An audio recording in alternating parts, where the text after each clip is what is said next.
Hej, det er Kirsten fra Livrig med den helt nye bæresele fra Ergobaby 360CoolAir. Den er simpelthen fantastisk. Det er alt det gode fra Ergobabys bæreseler puttet ned i en enkelt sele. Og jeg har glædet mig helt vildt meget til at vise den. Jeg er simpelthen så begejstret, at jeg slet ikke får armene ned, og jeg tænker, du skal bare skynde dig ud og finde pengene og købe den her. Det er en kæmpe gave til dig selv og til hele familien. Men det jeg vil i denne her video, det er, at jeg vil vise dig selen, hvordan den er bygget op, og hvad det er, der gør denne her til den mest geniale sele fra Ergobaby.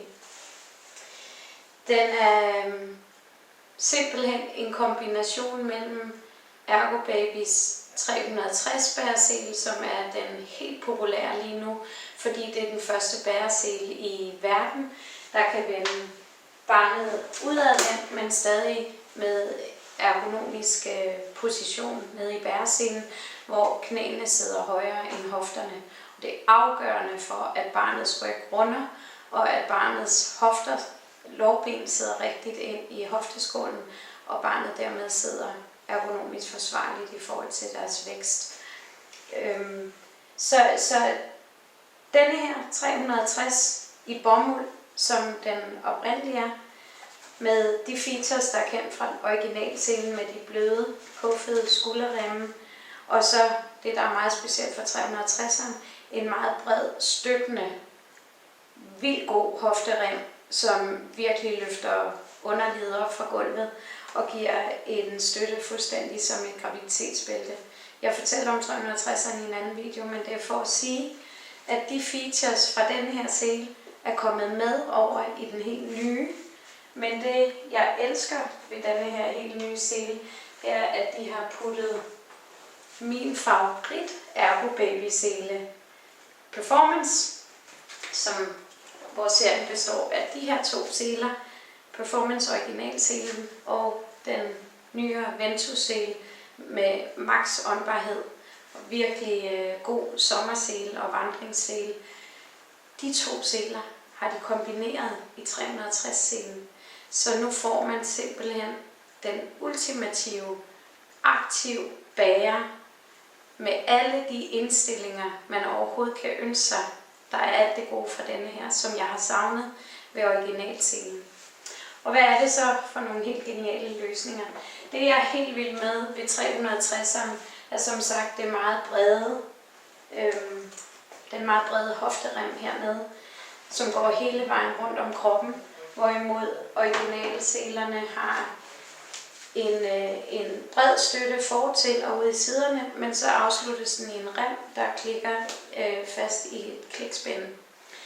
Og det var den store forskel, jeg kunne mærke, når jeg bar med 360'eren, at den virkelig støttede op om mit lænd. Og når kunderne ringede, det første jeg spurgte om, har du haft udfordringer i graviditeten med din bænkbund eller med din lænd, din ryg på nogen måde, så vil jeg klart anbefale dig at vælge denne her, hvis det er bomuldselerne, du går efter. For den gav virkelig en støtte. Det har de bibeholdt i den nye sele her, men vi er kommet væk fra velcroen. Og det er der rigtig mange, der vil være glade for, fordi den velcro, der sidder på 360'eren, er rigtig kraftig, som jeg fortæller om i 360-videoerne. Og den larmer, og hvis man ikke kan lide velcro, så er man slet ikke til den løsning der. For den skal jo være stærk, og derfor så larmer velcro også for at løsnes. Så her, der har vi igen fået klikspænderne ind. Og det de så har gjort, det er, at de har simpelthen sat klikspænder i selve hofteremmen. Fordi de har så bibeholdt denne her lændestøtte, som jo ikke findes på de andre performance-seler, hvor det, der støtter op om lænden, faktisk er en almindelig polyesterrem, som man kender det fra en vandringsrygsæk. Så her, der har de indsat et ekstra stykke, som er lige så polstret som det, der sidder her fortil. Det, der sidder fortil, går så ikke så langt rundt, som vi finder det ved de andre seler, men det synes jeg faktisk ikke gør noget i forhold til mit behov i hvert fald, fordi at jeg kan mærke, at belastningen den ligesom er heromme i lænden og ikke ude i siderne. Så det er faktisk lige her, der er behov for. Det ser man også ved mange af de andre bæreseleløsninger, at der er lavet meget pudearrangement herom. Det bliver så også tilsvarende varmt, så det er jo det, man skal vide, at her der har de altså skabt en løsning, hvor det er den der lænde støtte, der er bibeholdt, men du har stadig fuld ventilation op omkring ryggen, og hvis man er den aktive bærer, eller meget varm bærer, eller varm baby, så er det rigtig rart, at der ikke er mere indpakning end højst nødvendigt, og det er jo netop derfor, jeg har valgt at gå med bæreselerne i stedet for væklerne, fordi jeg kan rigtig godt lide al den luft, der er omkring mig. Det de så også har skabt ved denne her, og grund til den hedder CoolAir, er simpelthen fordi, at der er så meget luft omkring baby som overhovedet muligt, og omkring bærer, som der jo er med bæreselerne, uden der er gået kompromis med barnets ergonomi. De sidder stadig fuldt støttet, knæene over numsen, den rundede ryg, meget støttet hoved og nakke. Og så er der jo rigtig meget frihed her, eller fri luft herinde omkring barnet, fordi 360'eren netop går det stykke længere ind, end originalcellen gør. Og det gør den jo, fordi der skal være mulighed for, når man sætter barnet i den udadvendte stilling, hvis man vælger at bruge det fra barnet er ude af spædbarnsindsatsen og indtil de er 1 år, så skal man knappe denne her del, skal knappes ind og være smallere, for at barnets knæ ikke skal spredes helt ud til siden og se split, som man ser ved nogle af de ikke så ergonomiske udadvendte løsninger, hvis de har knæene højere end hofterne. Så der skal man kunne knappe den herind og i begge sider. Og det er jo simpelthen det, der gør, at der er mere luft i denne her bæresel, men stadig samme holdbarhed, fordi det formsyede sæde, der er i denne her 360CoolAir, er polstrede. Og derfor så er man sikker på, at man får et sæde og en bæresele, der stadig støtter rigtig godt op om barnet. Men alligevel så får du det mere luft omkring barnet. De har jo så taget materialerne fra performance-selen og lagt over i 360-modellen. Og det vil sige, nu er det en ren polyestersel, og det skal ikke forstås som regntøj, hvor man slet ikke kan ånde. Det er sportstøj, vi snakker om her, hvor åndbarheden er maksimal, og både barnet og bærer, der også har materialer imod sig på skuldrene og i hofteremmen, der er det hurtigt tørrende, og der er maksimal åndbarhed, hvorimod bomuldsmaterialerne i den originale 360 og i originalselerne er jo meget tæt og er at forbinde med en ispack-rygsæk i grovheden. Og så hvis man sveder i den, så bliver det altså vådt, og så er det længere tid om at tørre. Hvorimod polyesterselerne her, der må man så gå bort fra naturmaterialet, men det man så får, det er bare optimal åndbarhed og virkelig hurtigt tørrende. Så når vi har været på vandretur med de små i bæresel, så er det bare under en drikkepause eller en lille madpause, tage bæreselen ned og lade den lufttørre, og så den tør igen til at tage på. Fordi det er selvfølgelig varmt at gå med et barn, og det er varmt at have et barn tæt på sig, og det er varmt at bære en rygsæk i det hele taget. Så det er med masser af 3D, hedder det 3D-struktur, materiale, både ind mod barnet, det er hele foringen i selen, og så er det simpelthen maksimal åndbarhed alle andre steder. Så det som det er kendt fra den originale performance-sel, der var dog et bomuldsspor inde i midten, ind mod barnet herinde, i selve rygstykket. Og i denne her, nu skal jeg lige prøve at tage den ned.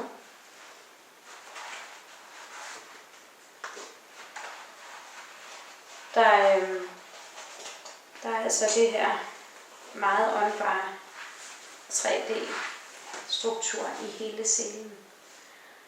Og det er bare super smart, især når nu den er polstret, for så er der jo ekstra fyldning i hernede. Så er det meget vigtigt, at den er så åndbar som overhovedet muligt. I det stykke mod barnets ryg, som jeg holder her, det stykke, der er heroppe i vedet, det er lavet på samme måde som ventuselen, hvor at man faktisk kan se sin hånd igennem stoffet her. Og det vil sige, at stoffet består udelukkende af det her 3D-strukturmateriale. Og det synes jeg simpelthen er super smart, fordi det må der om noget være det mest ventilerende materiale, der findes i de her serier. Det næste, der så er i denne her bæresele, sætter jeg lige selen på igen. Det gør jeg jo simpelthen bare ligesom originalselen, at jeg går herop og lukker. Barnets vægt skubber igen selen ned, så skulderstopperne kommer op, og så kan jeg lukke den herop. Og så handler det simpelthen om at stramme stropperne frem efter. Og så selvfølgelig sørge for, at de er lige lange, og stramme den godt ind, så der ikke er nogen afstand mellem barnet og dig. Og så lige regulere barnet godt ned i sædet her, så man kan mærke, at deres ryg rundt, og knæene kommer op over hofterne. Og så sidder de super dejligt i den. Det, der jo så er rigtig genialt ved 360'eren, det er, at der er denne her mulighed for at knappe rygstykket og forkorte det. Og nogen vil sige, at det er der jo forlænge det, men det er det faktisk ikke, fordi på de andre seler, der vil rygstykket være nogenlunde denne her længde, eller højde, hvad man vil. For eksempel i performance-selen har et ekstra højt rygstykke. Originalselerne er lige 3-5 cm kortere. Men det, der har været udfordringen for mange, det er, at de føler, når barnet er vågent og stadig sidder her foran, og er kommet ud af spædbarnsindsatsen et halvt år gammel, 8 måneder gammel, at det så sidder meget dybt i selen og kan ikke rigtig se ud. Og der er det smarte jo ved denne her 360'er, ligesom i bomuldsmodellen, at man kan folde rygstykket ned her. Og dermed så kommer der, nu er det en meget lille demodukke, den svarer nok til 4 måneder, den er lige netop kommet ud af spædbarnsindsatsen. 68 cm lang, så benene de kan hænge frit herude. Men et lidt større barn vil så kunne kigge ud over kanten her og have meget mere udsyn.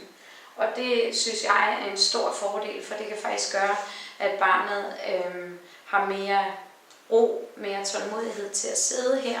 Især i situationer, hvor man er nødsaget til at sætte dem op, hvis man skal hente en, der er større, eller skal ud og handle, og der lige skal være styr på den lille. Så kan det altså være rigtig godt, at de lige har lidt mere udsyn. Alternativt ud på hoften med dem, det kan man også med den her 360 model. Så drejer man den herud, krydser selerne, som jeg viser i 360 demoen, og så sætter dem på hoften, så kan de både se frem, og de kan se dit ansigt. Og sidst, når barnet er stort og tungt, så er det en stor fordel at flytte dem om på ryggen. Og det er simpelthen i forhold til bærens ergonomi, at man ikke får flyttet vægten for langt væk fra sin egen krop, så er det altså bedre, som man også kender det fra at bære en rygsæk, og bære dem om på ryggen end heroppe foran. Men så er der jo så den sidste mulighed for at bære barnet udadvendt. Og det kan man jo så også med denne her. Og som jeg snakker om i 360-videoerne, at det er en stilling, jeg vil sige, det må være op til den enkelte. Man kan understøtte barnet 100% ergonomisk. Jeg synes ikke, at det er en stilling, der har været nødvendig for mine behov, men rigtig mange af mine kunder er rigtig glade for at have muligheden. Jeg vil bare sige, følg anvisningerne, maks 20 minutter, kun fra barnet er ude af spædbarnsindsats op til maks et års tid. Og det er simpelthen i forhold til din ergonomi, at barnet ikke vægter for meget ud af væk fra dit center. Og så kun for børn, der kan håndtere indtrykkene, for de kommer meget ind i ansigtet på dem, og de har ikke mulighed for at vende sig om og se dit ansigt, som de har i hoftepositionen. Men for jer, der rigtig gerne vil have den løsning, så er det eminent at kunne sætte dem i et bæreredskab, hvor man ved, at de er understøttet 100% ergonomisk korrekt. Ryggen runder, knæene er stadig over numsen. De har optimal nakkestøtte ind mod dig selvfølgelig. Og bæreselen kommer ikke op i hovedet på dem. Og det, at skålen er formsyet gør, eller sadlen er formsyet, gør, at de får det der bækkenvip, så deres ryg kan runde hele vejen ned, som den har behov for, indtil barnet kan gå i hvert fald, og kunne runde i det nederste stykke. Og så husk på, at hele tiden mærke efter, hvordan dit barn reagerer, når det har siddet i den udadvendte position. Hvis der kommer nogle reaktioner om aftenen, kan det være et tegn på, at der har været noget overstimuli. Men gør det efter jeres behov. Gør det efter, hvad du mærker er bedst med din baby. Og så giv dig selv den kæmpe gave, det er at vælge en af Ergobabys bæreseler.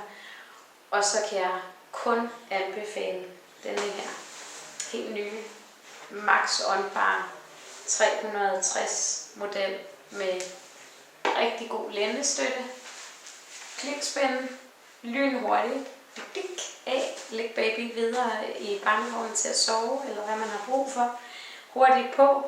Og så den aller sidste lille finesse, jeg lige havde glemt at vise. Der er selvfølgelig stadig den rigtig dejlige diskretionshætte eller sovehætte, hvad man vil bruge den til herinde. Den kan foldes ud og gå ned og dække det stykke, der er særligt ventilerbart. Så er du ude, hvor det er koldt, blæsende, og du tænker, nu får du vinden lige ind i ryggen, selvom barnet forhåbentlig ofte sidder i en uldtrøje af en eller anden art. Så kan du lige trække det stykke ned og give noget vindtæthed. Ellers så er det jo en decideret sovehætte. Op med nakkestøtten her i knapperne, og så op med sovehætten her og klip den fast op på skulderremmen på de små knapper der. Og den er særlig god til hætten ud over skærm for lys og vind og lidt regn også. Den har en UV-beskyttelse på 50.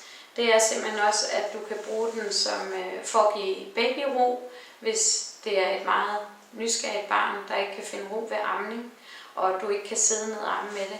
Op i bæreselen, sæt dem op, flyt dem ud til siden, så forlænger du lige skulderstropperne lidt, sænker barnet ned til dit bryst, og så kan du skærme af, både for nysgerrige blikke, hvis du føler dig meget blottet, og du er ude og går en tur, og pludselig har et sulten barn.